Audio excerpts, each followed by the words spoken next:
감사합니다. 주님만 따라가겠다라고 고백하는 우리 찬양대의 고백이 우리 대길의 모든 성도들의 고백이 되기를 주의 이름으로 축원합니다. 아이들한테 가끔 동화책을 읽어주다가 보면 굉장히 익숙한 동화 이야기를 읽어주게 되는데요. 그 이야기 가운데 좀 어떤 의미가 있는 이야기인 것 같아서 여러분들하고 좀 이야기를 시작하려고 합니다. 이 전래동화 가운데 호랑이와 남매 이야기 아마 다들 아실 것 같은데요. 호랑이가 엄마처럼 해서 와가지고 이 남매를 잡아먹으려고 찾아오는 그런 내용입니다. 이 호랑이가 찾아오자 이 남매가 하늘을 향해서 간절히 기도합니다. 제발 우리들을 도와주세요라고 그랬더니 하늘에서 이 동아줄이 내려와가지고 그것을 잡고 이 남매가 하늘로 올라가는 이야기죠. 그렇게 이 동아줄을 잡고 올라가는 그 남매를 보면서 이 남매를 잡아먹으려고 찾아왔던 호랑이도 저도 줄을 내려주세요라고 그렇게 이야기하자 역시 하늘에서 밧줄이 내려왔습니다. 근데 그것을 잡고 호랑이가 올라가다가 그만 줄이 끊어져서 땅에 떨어져 죽고 마는 이야기죠. 참 잔인한 이야기인데 왜 이게 전래동화인지 모르겠지만 어쨌든 둘 다 하늘로 올라가는 줄을 잡고 이렇게 올라가는데 이 호랑이가 잡고 가다가 호랑이는 땅에 떨어져 죽고 이 남매는 그냥 하늘로 올라가는 그런 이야기입니다. 어느 줄이 진짜인지 아닌지 사실 알 수 없지만 매달려 보는 순간 그 줄을 잡고 올라가다가 보면 어느 순간 이것이 진짜고 가짜라는 것을 발견하게 되는 거죠. 여러분, 우리가 살아가는 세상에도 참 그런 것들이 많은 것 같습니다. 이게 진짜인지 아닌지 사실 매달려 보면 끝에 가면 이게 진짜다라는 것이 밝혀지는데 우리는 사실 가짜를 붙잡고 또 그릇된 것을 붙잡고 그것을 놓지 않으려고 살아가는 때가 참 많은 것이죠. 세상에도 진리를 말하는 많은 줄들이 있습니다. 오늘 본문의 내용을 근거로 이야기하자면 우리를 유혹하는 수많은 왕들이 우리의 삶에도 있다라는 것이죠. 어떤 왕이 진짜인지 어느 것이 진짜인지 사실 매달려 보면 끝에 가면 알 수 있는데 지금은 알 수 없어서 계속해서 그것을 붙잡으려고 그렇게 노력하며 살아가는 모습이 우리 안에 있다라는 사실이죠. 오늘 말씀을 통해서 진짜 우리의 구원의 줄이 되시고 우리의 왕이 되시는 그 하나님을 붙잡고 하나님을 바라볼 수 있는 은혜의 시간이 되었으면 좋겠습니다. 우리가 이 사무엘상 말씀을 계속해서 살펴보고 있는데요. 8장 앞에 나오는 이 7장의 이야기부터 좀 시작을 해보면 이 7장을 보면 영적으로 또 정치적인 어떤 사회적으로 굉장히 큰 혼란과 어려움을 겪었던 그 이스라엘이 이 사무엘의 통치로 말미암아 안정기를 찾아가는 그런 모습으로 마무리가 되고 있습니다. 이스라엘 백성들은 하나님께서 여기까지 우리를 도우셨다, 에베네셀의 하나님, 그 하나님을 찬양하며 이 7장이 이어지고 있죠. 그래서 사무엘상 7장 마지막을 보게 되면 이제 이스라엘이 드디어 새로워지고 또 하나님의 은혜를 마음껏 누리고 그들이 이제 더 밝은 미래로 나아갈 것처럼 그렇게 보여집니다. 그런데 이 8장으로 넘어오면서 우리가 생각하는 것과는 달리 이스라엘의 또 다른 위기가 찾아오는 것을 맞이하게 됩니다. 오히려 이전보다 훨씬 더 심각한 위기가 이스라엘 백성들에게 찾아오게 됩니다. 물론 이스라엘 백성들 입장에서는 그것이 위기라고 생각하지 않았을 수도 있지만 이 성경 전체를 놓고 본다면 이스라엘 백성들에게 있어서 굉장히 큰 위기, 어려움이 찾아오게 되는 것이죠. 이스라엘 백성들이 이 사무엘의 다스림을 거부하고 새로운 왕, 곧 주변 나라들처럼 우리에게도 왕을 세워달라 그런 요구를 하기 시작하는 겁니다.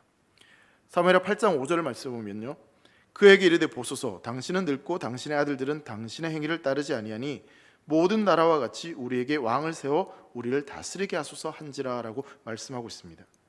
이스라엘을 지금까지 인도하고 다스렸던 그 사무엘의 통치, 그 정치 체계를 거부하고 주변 나라들과 같은 그 왕정, 새로운 정치 체제를 받아들일 것을, 또 그렇게 해줄 것을 요구하고 있는 것입니다. 이스라엘 장로들이 또한 이스라엘 백성들이 사무엘에게 이러한 요청을 한 이유는 나름대로 합리적인 이유가 있어 보이긴 합니다. 그들이 왕을 요구하는 주된 이유가 크게 두 가지 정도로 살펴볼 수 있는데 첫 번째는 사무엘의 노쇠함 때문이었죠. 8장 1절 말씀 보면요, 사무엘이 늙음에 그의 아들들을 이스라엘 사사로 삼으니라고 말하고 있습니다. 그 사무엘이 늙었다, 나이가 들었다라고 8장을 시작하고 있어. 그리고 아까 읽었던 5절 말씀에도 보면 이스라엘 장로들이 사무엘에게 이르되 보소서 당신은 늙고 이렇게 역시 이야기를 하고 있습니다. 곧 사무엘이 늙음이 지금 이스라엘 장로들에게 있어서 새로운 정치 체계를 요구하는 매우 중요한 이유가 된다라는 것을 발견하게 되는 것입니다. 여러분, 늙는다는 것이 굉장히 여러 가지 의미가 있을 것 같습니다. 근데 특별히 성경에서는 이 늙는다는 의미가 내적으로 또 영적으로 지혜와 인격이 더 깊어지고 더 경건해진다라는 의미를 가지고 있습니다. 그래서 성경에서는 이 늙는다는 것이 조금 더 긍정적인 의미를 가지고 있습니다. 그런데 그런 어떤 성경적인 관점, 영적인 관점이 아닌 육체적인 관점으로 본다면 이 늙는다는 말은 육체적으로 쇠약해지고 약해진다는 그런 의미를 가지고 있는 말과 같을 것입니다. 성도님들 가운데도 예전 같지 않다라는 말씀을 종종 하실 때가 있습니다. 사람은 사실 늙어가면서 몸이 약해지고 그렇게 쇠약해지는 것이 지극히 당연한 것이죠. 지금 이스라엘 장로들은 사무엘이 그렇게 늙었다라는 그 이유 때문에 사무엘이 어쩌면 영적으로는 더 경건해지고 더 지혜로워졌음에도 불구하고 그의 육체가 쇠하여진 것 때문에 사무엘의 어떤 외적인 모습을 보고 지금 왕을 세워달라라고 이야기를 하고 있는 것이죠. 거기에 대해서 또 주변 나라들에 대한 여러 가지 소식들도 이들은 역시 들었을 것입니다. 주변 나라들에는 왕들이 세워졌는데 그 왕들은 힘이 있고 또 능력이 있어서 그 나라를 잘 다스리고 또 전쟁터에 나가면 가장 앞서서 그렇게 싸움을 하는데 우리 리더인 이 사무엘은 이제 나이가 많아 늙어서 힘도 없고 전쟁터에 나가서 아무런 그런 역량도 발휘하지 못한다라는 그런 생각이 이스라엘 백성들 안에 퍼지기 시작한 것이죠. 나름 어떤 측면에서 본다면 이스라엘 장로들은 이 주변 정세에 굉장히 민감하였고 또 시대 흐름을 정확히 분석한 그런 판단이라고도 볼 수 있는 것입니다. 나라를 맡기기에는 사무엘은 너무 노쇠하였다, 힘이 없다, 그렇게 그들이 판단을 한 것이죠. 자, 거기에 더해서 이스라엘 장로들이 지금 왕을 요구하는 두 번째 중요한 이유가 있습니다. 그것은 바로 이 사무엘의 뒤를 이어서 세워지는 그의 아들들 때문이었습니다. 사무엘의 아들들이 이 사무엘을 이어서 이스라엘을 다스렸습니다. 그러나 그들의 다스림, 그들의 행위는 사무엘을 전혀 계승하지 못하고 전혀 따라가지 못했던 것이죠. 8장 3절 말씀 보면 이렇게 말씀합니다. 그의 아들들이 자기 아버지의 행위를 따르지 아니하고 이익을 따라 뇌물을 받고 판결을 굽게 하니라 라고 말씀하고 있습니다. 그리고 8장 5절 중간에도 보면 당신의 아들들은 당신의 행위를 따르지 않는다라고 그렇게 이야기를 합니다. 사무엘의 아들들이 사무엘을 전혀 따르지 못하고 오히려 그 앞에 있었던 엘리 제사장의 아들처럼 그렇게 악을 행하고 선을 행하지 않는다라고 이야기를 하고 있는 것이죠. 그러니 이스라엘 장로들이 지금 사무엘에게 와서 우리 왕을 세워주셔서 왕을 허락하소서 말하는 것은 나름 합리적인 논리적인 근거가 있는 그런 이야기라고 생각되어지는 거죠. 그들의 지도자였던 사무엘은 노쇠하였고 사무엘의 아들들은 한참 모자라 보이니 이제 우리에게도 왕이 필요하다라고 요구를 하는 것입니다. 주변 정세를 살펴보니 여러 나라에서 왕이 세워진 그 나라는 강하고 힘이 있어 보이니 우리도 그들처럼 왕을 세워야 된다, 왕정 제도를 도입해야 된다, 그렇게 요구를 하는 것이죠. 완벽한 논리와 또 그 당시의 정세를 잘 분석한 그런 판단처럼 보여집니다. 자, 그런데 딱 한 가지가 사실 빠져 있습니다. 여러분, 뭐가 빠져 있습니까? 그들이 판단하고 이런 결정을 내리는 요구하는 그 근거에 하나님은 빠져 있습니다. 그들이 내리는 판단에 하나님을 전혀 생각하지 않습니다. 하나님이 무엇을 원하시는지 하나님의 계획과 그 하나님의 뜻에 대해서는 전혀 생각하지 않는 것이죠. 여러분, 이 사실만 빼놓고 보면 이스라엘 장로들이 요구하는 것은 나름 합리적으로 보여집니다. 그런데 딱 한 가지 이유, 하나님이 빠진 그 한 가지 이유 때문에 이러한 이들의 요구는 선이 아니라 악을 이루는 것이었고 잘못된 판단과 선택이었습니다. 하나님을 근거로 하나님의 뜻을 따르지 않은 판단이었기 때문에 이들이 아무리 좋아 보이고 아무리 바른 선택을 했다 할지라도 그것은 전혀 바른 선택이 될 수 없었던 것이죠. 자, 그런데 이스라엘 장로들이 지금 이렇게 요구하는 것은 사실은 전혀 새로운 이야기는 아닙니다. 그들의 요구는 지금 과거로 곧 사사시대로 다시 돌아가자라고 하는 이야기와 똑같은 것이기 때문에 그렇습니다. 이스라엘 장로들이 사무엘에게 찾아와서 왕을 요구합니다.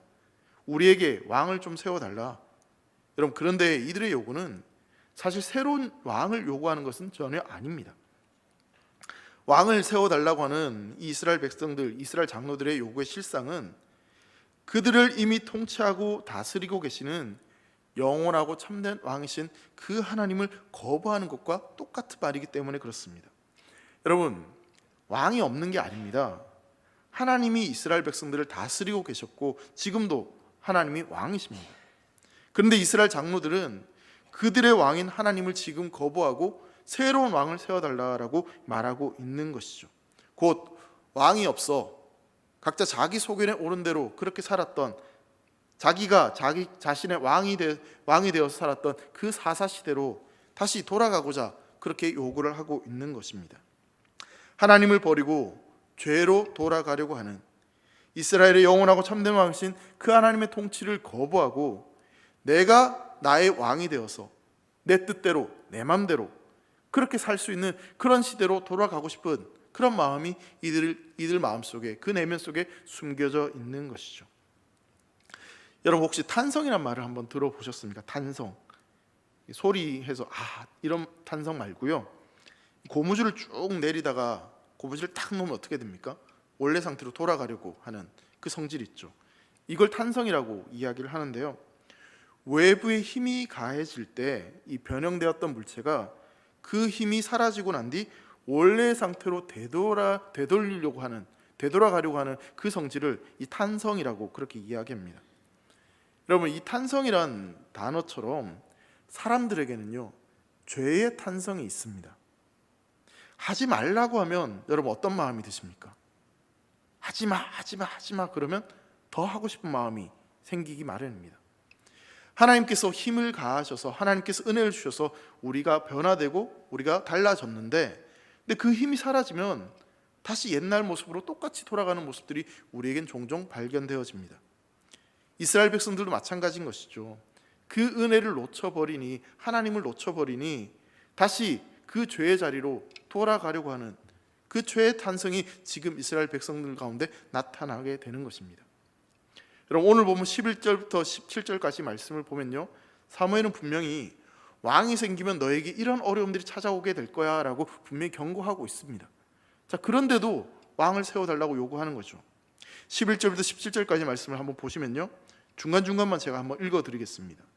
그가 너희 아들들을 데려다가 그의 병거와 말을 어거하게 하리니 자기 밭을 갈게 하고 자기 추수를 하게 할 것이며 자기 무기와 병거의 장비도 만들게 할 것이며 너희의 딸들을 요리하는 자와 떡 굽는 자로 삼을 것이며 너희의 밭에서 제일 좋은 것을 가져다가 자기의 신하들에게 줄 것이며 너희 양떼 10분의 1을 거두어 가리니, 왕이 세워지면 이런 일들이 일어난다라고 이야기하고 있는 겁니다. 왕이 참 멋있어 보이지, 왕이 있으면 다 될 것처럼 보이지, 그런데 그만큼 너희들은 세금을 내야 될 것이고, 그리고 너희 자녀들은 왕의 부하로, 자기 부하로 삼아서 일을 시킬 것이고, 그리고 전쟁터에 나가서 대신 죽게 할 것이며, 그리고 너희 재산에서 10분의 1을 떼어 가져갈 거야, 그렇게 지적하고 비판을 합니다. 그럼에도 불구하고 이스라엘 장로들은 듣지 않습니다. 분명히 이렇게 이야기했음에도 불구하고 이스라엘이 지금 사무엘에게 왕을 세워달라, 우리도 다른 나라처럼 그렇게 왕을 세우겠다, 그 말은 어떤 이스라엘의 정치체계나 리더십을 바꾸겠다는 그런 이야기가 아닌 것이죠. 지금 이스라엘 백성들은 지금까지 그들이 가지고 있었던 어떤 그 정체성, 하나님과 상관없는 새로운 민족으로 그렇게 살아가겠다, 내가 나의 왕이 되는 그런 삶을 살아가겠다라고 이야기하는 것입니다. 여러분, 이스라엘의 정체성은 사실 하나님께로부터 주어지는 정체성입니다. 이스라엘의 정체성은 아브라함에게 하나님이 약속하신 그 약속으로부터 주어지는 정체성인 거죠. 하나님께서 분명히 아브라함에게 이 하나님의 나라와 백성들에게 약속해 주셨습니다. 그 언약의 말씀을 주셨습니다. 그래서 그 하나님은 그 언약에 따라서 이스라엘 백성들을 출애굽시키셨고 가나안 땅으로 인도하셔서 이렇게 나라를 세워주셨습니다. 그 약속에 따라서 이스라엘 민족이 존재하는 것입니다. 그리고 하나님의 부르심을 따라서, 하나님의 택하심을 따라서 이스라엘 백성들이 존재하는 것입니다. 하나님께서 모든 민족들 가운데 구분해서 이스라엘 백성들을 세우신 것이죠. 그들이 잘나서, 그들이 특별해서, 그래서 하나님께서 그들을 택하신 것이 아니라 어쩌면 세상에서 가장 작고 연약한 존재임에도 불구하고 하나님이 그들을 택하셨기 때문에 그들은 특별한 민족이 될 수 있었습니다. 하나님께서 그렇게 구별하여 세우셨기 때문에, 즉 그들의 정체성은 하나님께로부터 주어지고 하나님께 있을 때 그들의 정체성이 온전히 세워지는 것입니다. 그런데 이스라엘 백성들은 지금 그 하나님을 떠나겠다라고 이야기하는 것입니다. 그들의 정체성을 벗어버리고 새로운 존재로 살아가겠다라고 그렇게 요구하고 있는 거죠. 세상과 똑같은 삶을 살아가겠다라고 이야기하는 겁니다. 하나님께 속해 있을 때, 하나님께 구별될 때 그때 특별한 민족이 될 수 있었던 이스라엘 백성들이 그것을 거부하고 저들과 똑같이 세상 사람들처럼 똑같이 살아가겠다라고 그렇게 요구를 하고 있고 그렇게 원하고 있는 것입니다. 즉 세상의 가치관이 그들의 가치관이 되고 세상의 이념이 그들의 이념이 되는, 세상의 목적과 세상의 가치대로 살아가겠다는 그런 이야기를 하고 있는 것이죠. 여러분, 이스라엘 백성들은 하나님의 은혜로 말미암아 구원받았습니다. 그들이 가나안 땅에 들어와서 나라가 세워진 그 모든 것이 하나님의 은혜였습니다. 그리고 사무엘상 앞선 내용들도 보면 언약궤가 다시 돌아오고 블레셋과의 전쟁에 있었던 그 모든 것도 하나님의 은혜였습니다. 그런데 그 은혜를 놓치고 조금의 빈틈이 생기자, 조금의 허점이 생기자 순식간에 그들은 하나님을 배신하고 하나님을 거부하고 다시 죄악된 자리로 돌아가고자 합니다. 하나님을 거부하고 자기 스스로 왕이 되고자 하는 그 죄악의 탄성이 그들에게 나타나서 다시 죄악의 자리로 돌아가려고 하는 것이죠. 여러분, 이러한 이스라엘 모습이 단순히 이스라엘 백성들만의 모습일까 생각해 보게 됩니다. 우리도 역시 이스라엘 백성들처럼 이러한 모습들이 있다는 것을 발견하게 되는 것이죠. 우리도 살아가면서 수없이 많은 순간 예전의 습관처럼 죄악된 모습대로 돌아가는 그런 모습들을 우리는 발견하게 됩니다. 죄악의 탄생에 의해 죄에 끌려가고 죄의 노예로 넘어질 때가 우리 안에 있습니다. 분명히 우리는 구원받았음에도 불구하고 그 은혜가 있음에도 불구하고 우리 속에 있는 옛사람, 그 죄악된 옛 습관대로 살아가는 그런 모습들이 있는 거죠. 분명 우리 신분은 변화되었습니다. 우린 달라졌습니다. 예수님을 믿는 그 순간 우리는 죄인에서 의인으로 바뀌었고 죄와 사망에서 종노릇하던 그 사람들이 이제 하나님의 백성으로, 하나님의 자녀로 그렇게 신분이 바뀌어졌습니다. 그런데 우리의 상태는, 우리의 모습은 여전히 예전과 똑같은 것처럼 보여집니다. 왜냐하면 여전히 우리는 이 육체로 살아가고 있고 이 땅에 발을 디디며 살아가고 있기 때문에 그런 것이죠. 우리 안에 여전히 옛사람이 있고 하나님의 통치를 거부하고 세상을 따라가려고 하는, 하나님 말씀을 거부하는 모습들이 우리 안에 여전히 남아있기 때문에, 그런 속성들이 남아있기 때문에 다시 돌아가려고 하는 그런 모습들이 우리 안에 있는 것입니다. 분명히 왕이신 하나님을 섬기고 싶고 그분의 말씀을 따라가고 싶은데, 근데 그게 쉽지 않은 것을 종종 경험하게 되는 것이죠. 하나님을 너무나 사랑하고 그 은혜를 너무나 사모하는데, 그리고 예수님의 그 십자가의 사랑을 받았고 그것을 믿고 있음에도 불구하고, 그럼에도 불구하고 여전히 우리 속에 남아있는 이 옛사람, 이 죄악된 본성이 우리를 죄로 끌고 가는, 그래서 거기에 넘어지는 경험들을 종종 하게 되는 것입니다. 그런데요, 성경을 보니까 우리만 그런 것이 아니었습니다. 사도 바울도 그러한 일로 인해서 고통당하고 탄식하는 것을 발견하게 됩니다. 로마서 7장 21절 말씀입니다. 그러므로 내가 한 법을 깨달았노니 곧 선을 행하기보다는 나에게 악이 함께 있는 것이로다 라고 말씀합니다. 선을 행하기 원한다, 선한 일을 하기 원한다라고 이야기하는데, 근데 내 안에 악이 있다는 것을 이야기하고 있습니다. 나는 선을 행하고 싶은데, 나는 하나님 말씀대로 살고 싶은데 내 안에 악, 하나님 말씀을 거부한 악도 함께 있다라고 이야기합니다. 그러면서 22절과 23절에 이렇게 말씀합니다. 내 속사람으로는 하나님의 법을 즐거워하되 내 지체 속에서 한 다른 법이 내 마음의 법과 싸워 내 지체 속에 있는 죄의 법으로 나를 사로잡는 것을 보는도다. 내 지체 속에서 한 다른 법이 있다라고 이야기합니다. 바울은 하나님을 즐거워하고 하나님 말씀대로 살고 싶습니다. 그렇게 살기 위해 노력했습니다. 그런데 내 지체 속에 있는 죄의 법, 여전히 남아있는 나의 옛사람이 나를 사로잡는다, 그래서 나를 넘어뜨린다라고 바울이 이야기하고 있습니다. 나를 사로잡아서 나를 완전히 쓰러뜨린다라고 이야기를 하고 있는 거죠.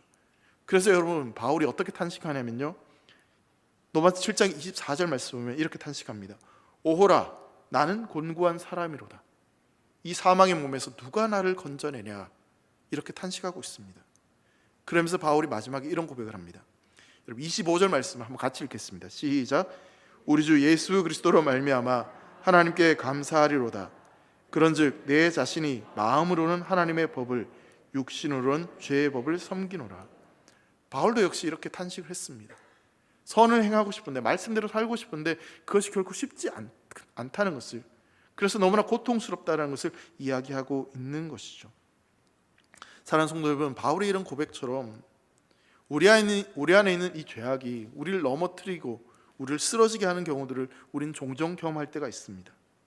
하나님을 모르고 살던 때, 예수님을 믿지 않았던 때, 신앙생활을 하지 않았던, 교회 다니지 않았던 그 예전의 모습대로 돌아가려고 하는 그런 모습들이 우리 안에 있습니다.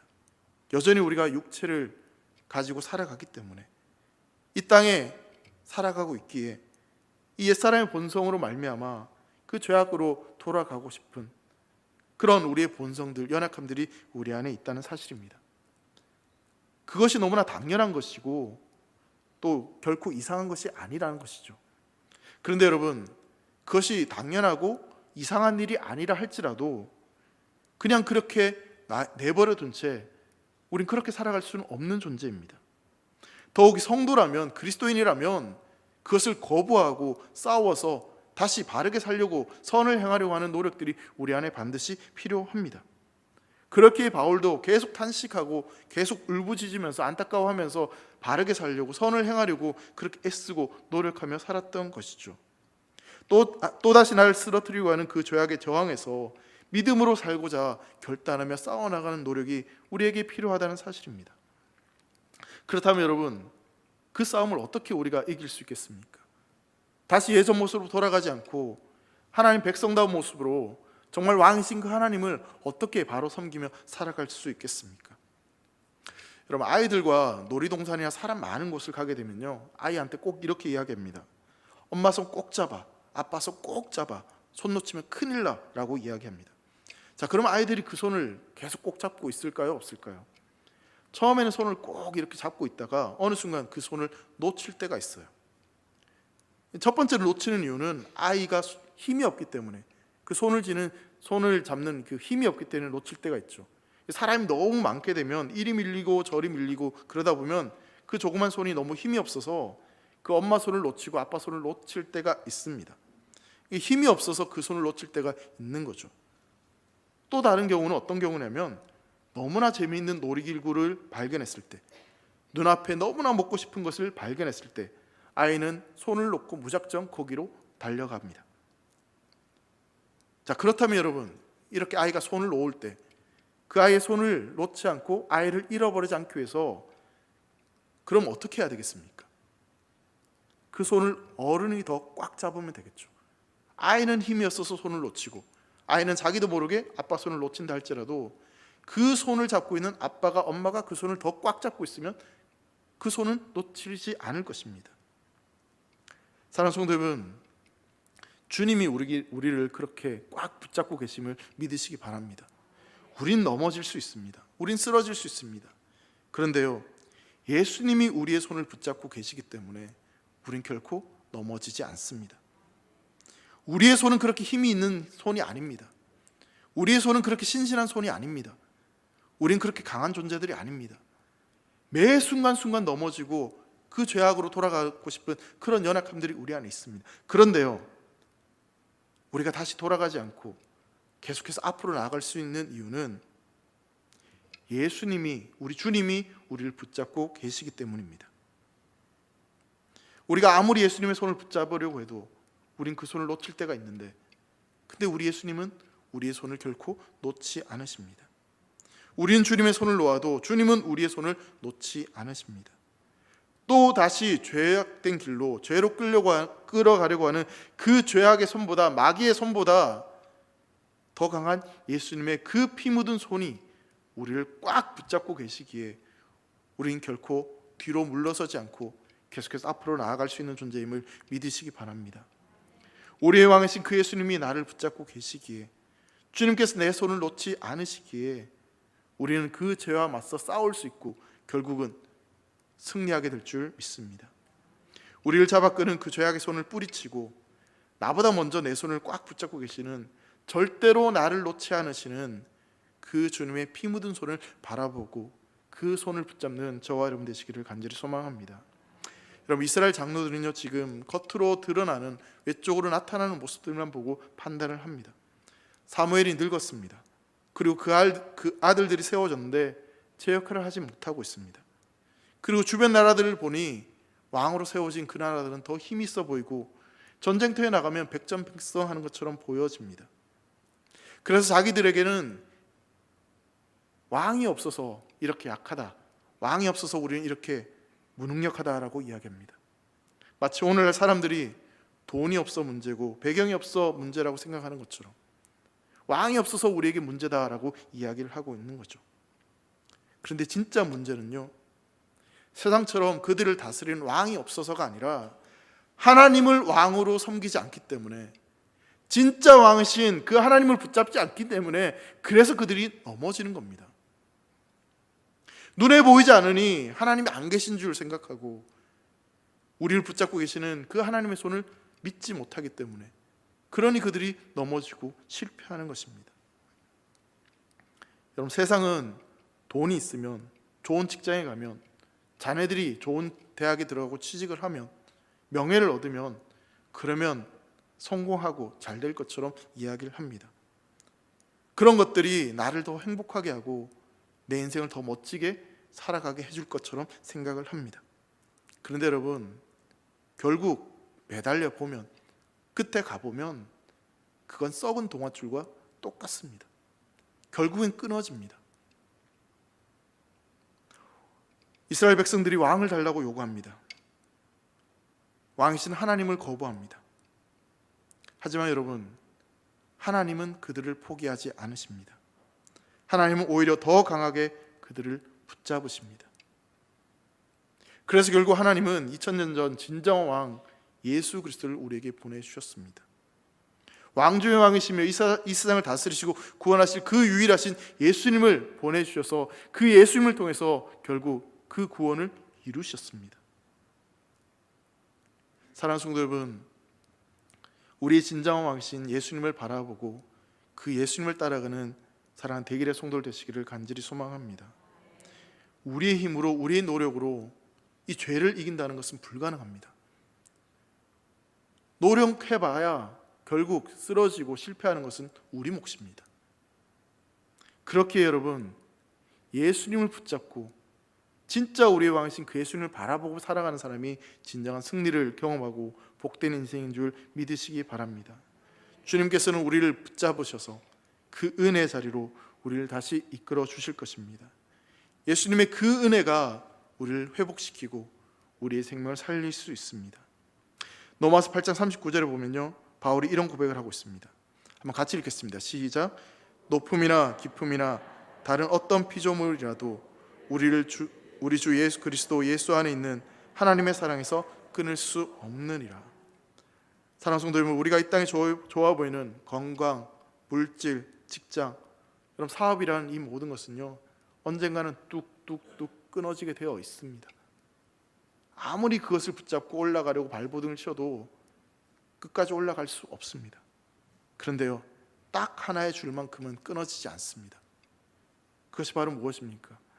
하나님과 우리 사이에 연결된 그 사랑의 줄, 그것은 결코 끊어지지 않습니다. 그 줄을 꽉 붙잡으시기 바랍니다. 그 줄을 붙잡고, 우리를 붙잡고 계시는 그 주님을 의지하며 살아가는 저와 여러분 되시기를 간절히 소망합니다. 힘든 세상입니다. 어려운 세상입니다. 우리의 눈에 보이는 다른 여러 것들이 좋아 보이고 그것이 우리 인생을 복되게 하고 행복하게 할 것처럼 보여지는 것도 사실입니다. 돈이 있으면, 건강이 있으면, 명예가 있으면 그것 때문에 더 잘 될 것처럼 보여지기도 합니다. 근데 여러분, 그 모든 것들은 다 헛되고 헛된 것들입니다. 우리 주님만이 진정한 우리 주인이시며, 우리 주님만이 우리 인생의 모든 문제를 해결하실 수 있는 분이시며, 그 주님만이 우리의 답인 줄 믿으시고 살아가는 모든 순간순간마다 오직 주님만 의지하며 바라보며 살아가는 사랑하는 대길의 모든 성도들 되시기를 주의 이름으로 축원합니다. 기도하겠습니다. 하나님 아버지, 감사합니다. 우리를 붙잡아 주셔서, 우리를 인도해 주셔서 우리를 여기까지 인도해 주신 줄 믿습니다. 사랑하는 주님, 우리의 진짜 왕이 누구인지를 기억하게 하시고 내가 왕이 되고 싶고 눈에 보이는 그 어떤 것들을 붙잡고 싶은 그런 어리석음들을 주님 용서하여 주시옵소서. 하나님과 우리 사이에 연결된 그 사랑의 줄만이 진정한 줄이며 하나님만이 우리의 진정한 왕이심을 기억하며 우리가 살아가는 그 어떤 순간에도 하나님을 바라보며 의지하며 살아가는 사랑하는 대길의 성도들 될 수 있도록 축복하여 주시옵소서. 감사를 드리며 사랑하는 예수님의 이름으로 기도합니다. 아멘.